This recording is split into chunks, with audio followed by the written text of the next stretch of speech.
you start a Shopify store.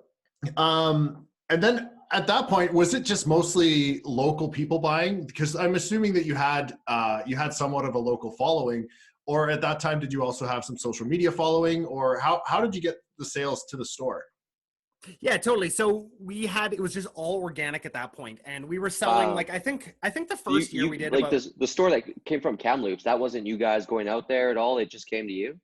Yeah, it just came to us. So we started, Interesting. an Instagram page when every time that you'd post on Instagram, you'd get like hundreds and hundreds of likes, and there was just so Yeah. much engagement on there. And The good so old we days. started this.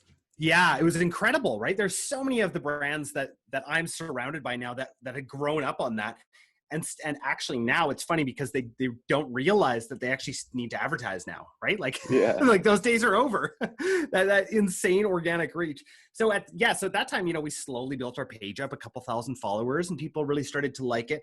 And we rebranded to what we are now, which is Little and Lively.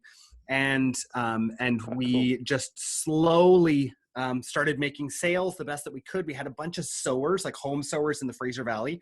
And at one point I asked my wife, like, hey, can I try running Facebook ads? Like I'd seen a little bit about it. So like I had no clue what I was doing. Absolutely no clue.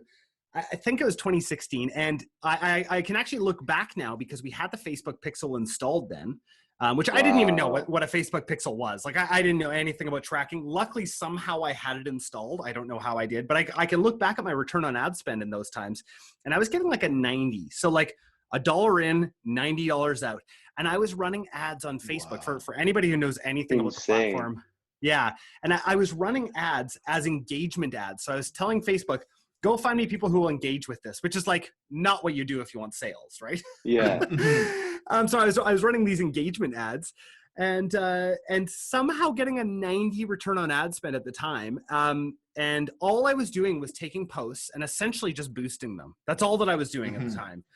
And it worked so ridiculously well. And so we would sell out of everything because Do you imagine you're like, you think you're an e-com god if all you're doing is boosting posts on Facebook every day? That's unreal, man.